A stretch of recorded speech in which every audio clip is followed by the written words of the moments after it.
French president Mbappe wanted to sign Dembele, लेकिन ऐसी खबर आ रही है कि प्रेसिडेंट साहब का ही मूव किसी ने वीटो कर दिया है and PSG have said no to Dembele. उसके अलावा देखो तो Nkunku is being linked to Manchester United, कहाँ फिट होगा राम जाने। एक डर्बी के नए लौंडे से भी लिंक हो रही है यूनाइटेड। और सेविया में सेंटर बैक्स की काफी कमी होने वाली है क्योंकि Diego Carlos has already gone out. Kounde हो सकता है बाहर जाए, मैनेजर भी उनको जॉन लोबोटे की बाहर जा रहा है। वैसे कोई आए कोई ना आए, ग्लेजर्स की एक चीज पक्की है, the United club is making losses, लेकिन भाई को अपने डिविडेंड लेने हैं, तो अपना काम बनता, भाड़ में जाए जनता। शुरू करते हैं। गुड न्यूज से शुरू करते हैं क्योंकि भाई बैड न्यूज तो यूनाइटेड का पूरा सीजन रही है। And the good news is that United is going to submit a bid for Christopher Nkunku next week. इसका सोर्स है भाई प्लेटनबर्ग, एक स्काई स्पोर्ट्स का जर्नलिस्ट है फ्रॉम जर्मनी, तो a very reliable journalist who has said कि भाई United और लाइप्जिग के बीच में गुड कॉन्टैक्ट रहा है। एक स्टम्बलिंग ब्लॉक बस ये है कि लाइप्जिग आर वेरी रिलक्टेंट, वो बेचना नहीं चाहती एनकुंकू को, बट उनको अगर आप राइट बिड दोगे they will be obviously interested in selling because Nkunku उनका सबसे प्राइज्ड एसेट है and they are more willing in comparison to selling to Bayern, क्योंकि बायर्न की पहले भी न्यूज आई थी कि भाई कॉनराड लाइमर भी लिंक हो रहा था बायर्न से।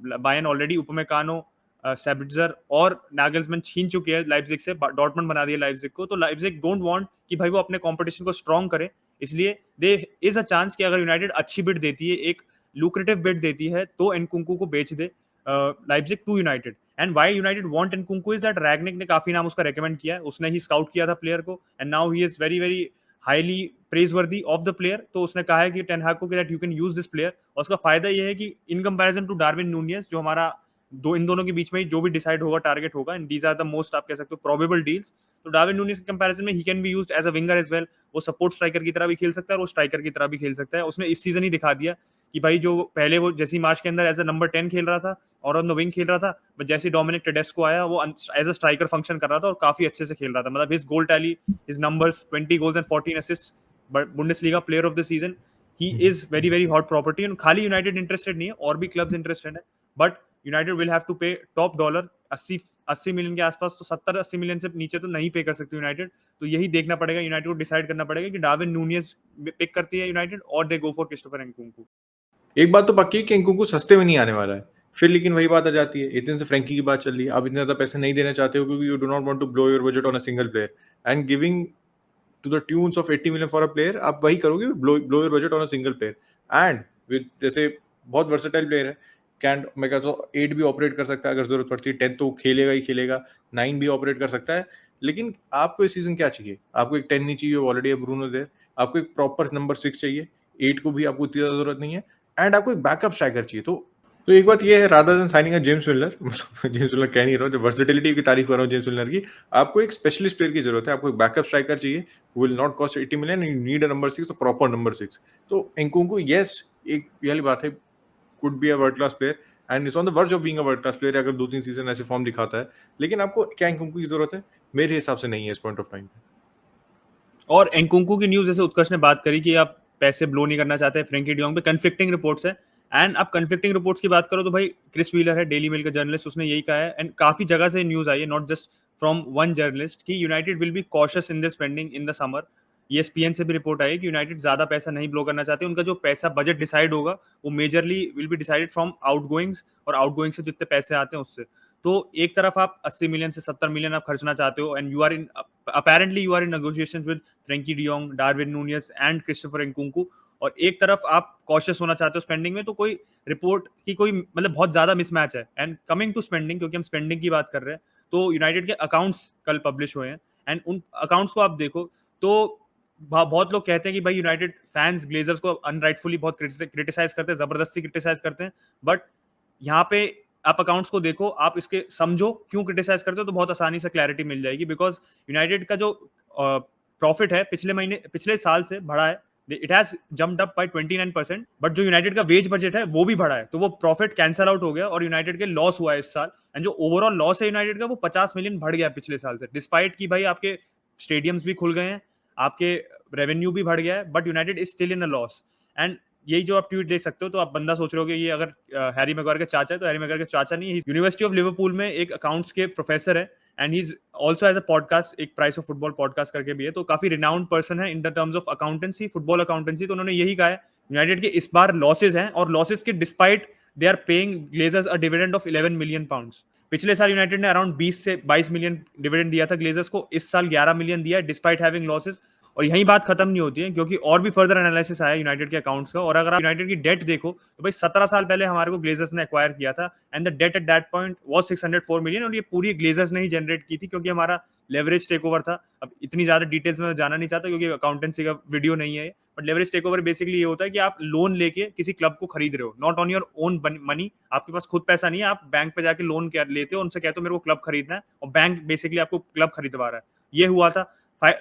यूनाइटेड की डेट थी 604 मिलियन, और अब यूनाइटेड की डेट है 596 मिलियन, बस 8 मिलियन कम हुई है 17 साल में।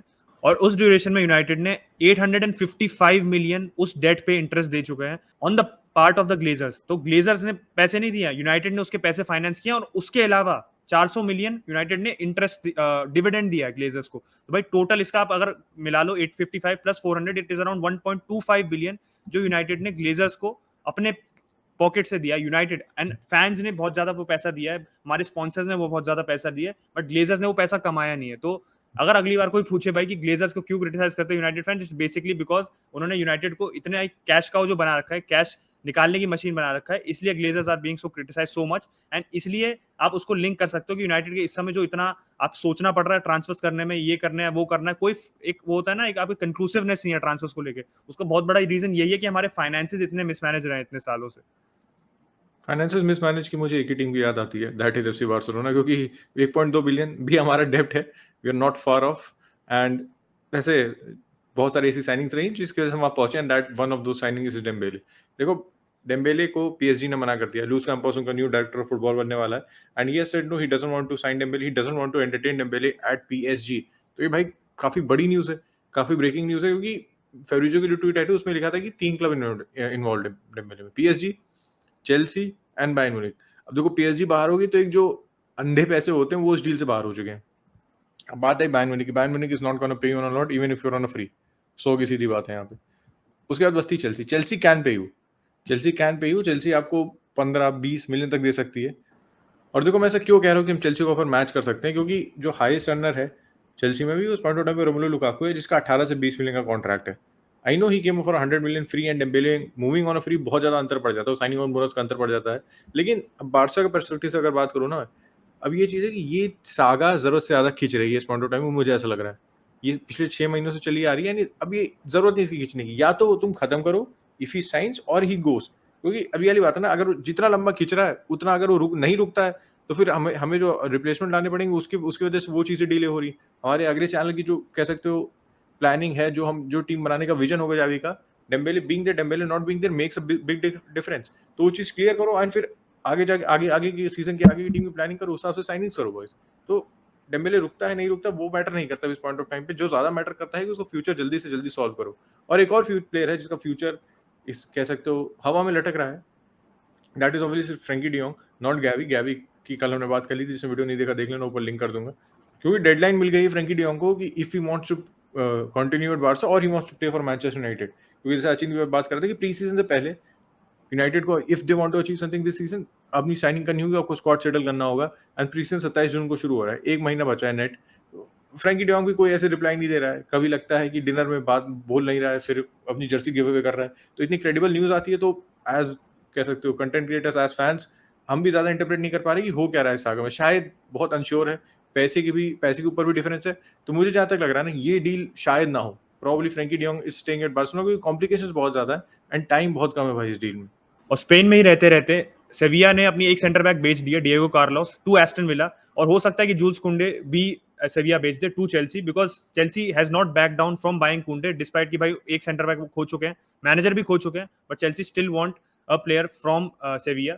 और इस आप पूरी सागा में आप ये एक चीज देखो कि जो डिएगो कार्लोस की बात है, he is gone to Aston Villa. तो वैसे तो लोगों को इसका ज्यादा सिग्निफिकेंस लगता नहीं, भाई डिएगो कार्लोस पहले न्यूकासल जाना वाला था, अब एस्टन विला चला गया, सेम स्टेचर का क्लब है, ज्यादा फर्क नहीं है। बट आप देखो Aston Villa is a club which is in mid table of the Premier League, वो रेलीगेशन से ऊपर ही रहते, देयर मेन गोल अभी आप रिसेंटली देखो to survive in the Premier League. और सेविया ऐसा क्लब है जो एक समय सेकंड था ला लीगा में, and they are playing in the Champions League. तो आप गैप देखो in terms of the finances कि आप सेविया जो चैंपियंस लीग में क्लब है वो उतनी वेजेस नहीं दे सकती जितना एक mid table Premier League club दे सकता है in the form of Aston Villa. तो आप इंटेंशन देखो प्लेयर की, भाई वो चैंपियंस लीग छोड़ के because of better finances and arguably वो अच्छी लीग में भी खेल रहा है, वो एस्टन विला जाना चाहता है। बुबकर कमारा ऑलरेडी वो साइन कर चुके हैं और एटलेटिको मैड्रिड और यूनाइटेड को रिजेक्ट करके वो बंदा एस्टन विला चला गया। एंड डिएगो कार्लोस ऐसा बंदा है जो टॉटनहम भी एक पॉइंट पे कंसिडर कर रही थी and now he is gone to Aston Villa. तो इससे हमारे को मतलब बेसिकली जो ला लीगा और प्रीमियर लीग में बहुत लोग कहते हैं ना डिफरेंस क्या है, डिफरेंस क्या है, मेन डिफरेंस यही है कि वहां की जो छोटी टीम्स हैं प्रीमियर लीग की, वो ला लीगा की बड़ी टीम से भी काफी कॉम्पीट कर सकती है, कॉम्पीट क्या आउटडू कर सकती है इन टर्म्स ऑफ फाइनेंसेस। एंड और ये दिखता है कि मतलब मैड्रिड और बार्सिलोना को अगर आप हटा दो ना, तो ला लीगा में कितनी ज्यादा फाइनेंशियल डिस्पैरिटी है, कितने सारे क्लब्स कम्पीट नहीं कर सकते मैड्रिड और बार्सा के नंबर से। इसलिए जो सबसे बड़े बड़े प्लेयर्स हैं वो मैड्रिड बार्सा, ज्यादा से ज्यादा एटलेटिको चले जाते हैं। सेविया वेलेंसिया को अपनी एकेडमी पे और अपनी स्मार्ट स्काउटिंग पे ज्यादा रिलाई करना पड़ता है। वैसे ये तो हुई ऑफ द पिच की बात। ऑन द पिच की बात करें तो 30-31 मिलियन की बात चल रही, इतने पैसे दिए हैं कार्लोस के लिए एंड 28 का हो चुका है वो। देखो he is a very good player, मैं डिनाई नहीं कर रहा हूँ, लेकिन एक ही दिक्कत है ना, ही इज फकिंग रेकलेस भाई। वो बहुत ज्यादा रेकलेस प्लेयर है and in the Premier League वो कभी भी कुछ भी अंड बंड सन टैकल मार सकता है। तो I think a better version of Tyrone Mings. लेकिन विला अगर भाई टॉप 10 एम कर रही तो हिसाब से देखो, they have Lucas Digne, they have Matty Cash, they have Tyron Mings, the best English defender, and obviously Diego Carlos आया तो फॉर्मिडेबल बैकलाइन है। टॉप 10 में ब्रेकिंग कर पाती है नहीं कर पाती है, that is a totally different thing boss. तो ये वीडियो यहीं रैप अप करते हैं भाई। अगर आपको अच्छा लगा हो तो please hit a like on this video. Sunday league pandits की हमने मेंबरशिप भी चालू कर दी है भाई, तो if you want to join in, become a official member of the SLP family भाई, you are most welcome. And अगर आप पे नए हैं तो भाई सब्सक्राइब कर दीजिएगा, बेल आइकन दबा दीजिएगा, बेल आइकन दबा के ऑल पे कर दीजिएगा बस। Good night, take care, I will catch you tomorrow.